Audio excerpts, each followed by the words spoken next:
This week's episode is a little different. It's not about a story or a script. It's about music. My music. A while back I started recording a concept album. 17 tracks, each one's title a single word from a phrase that I had been running around in my head for years. A kind of journey in sound through the wreckage of a relationship. And I gave myself 3 rules to follow. Detune, distort, and drone. I'm calling this new genre Angry Ambient. And what surprised me is that this project didn't just change how I make music, it changed how I listen to it too.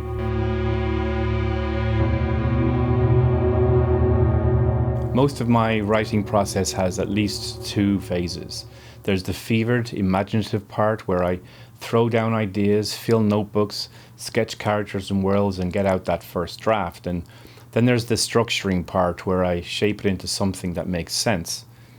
And in screenwriting especially, the rewrites can get very intellectual and removed. I wanted this record to be different. I didn't spend weeks learning the recording software before I started, although I had planned to. I didn't master the ambient synth I bought just for this project, although I had planned to do that too. I'm not even a particularly good guitarist. I just know enough to play around and experiment a little. But I bought a small amp for my semi-acoustic, and instead of holding myself back until I was a master at all the tools in front of me, I learned the basics and just got started. Each time I sat down to record a track, I'd strum for a minute or 2, stumble on a riff, and let it lead me. Then I'd layer some ambient sounds and textures and just improvise live. The track grew in the moment instead of from a detailed blueprint.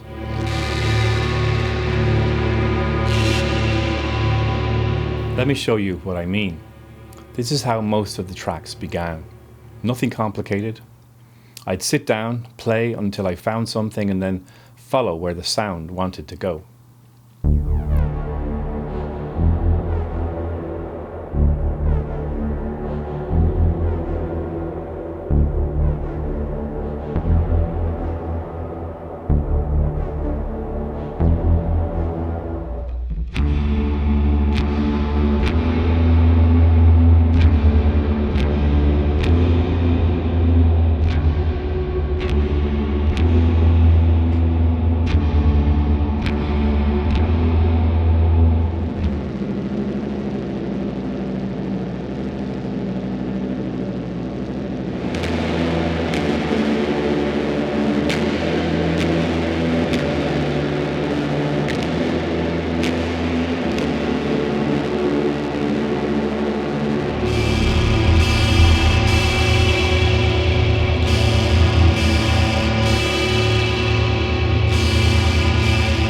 And that's really it. No plan beyond the 3 rules. Just listening and responding in the moment.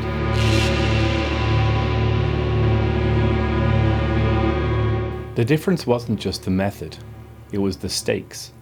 Nearly everything else I make, screenplays, essays, client work, it's written for an audience. Someone else is always in mind. But this project was just for me. I wasn't thinking about where it might end up. I just wanted to play again. And that gave me a kind of freedom that I hadn't felt in years. Freedom from outside notes, freedom from overthinking, and freedom from worrying whether something was good enough to show to somebody else.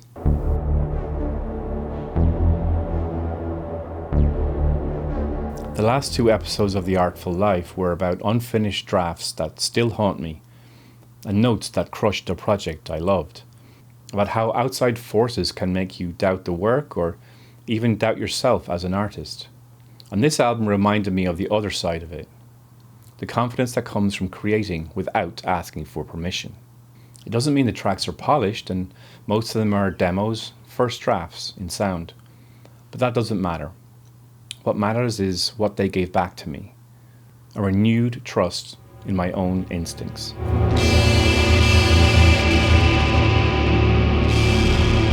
Sometimes we need a project that doesn't belong to anybody else, just to remind us why we create at all. This was mine, the project that changed how I listen. What about you? What project have you made that was only for you? And how did it change you?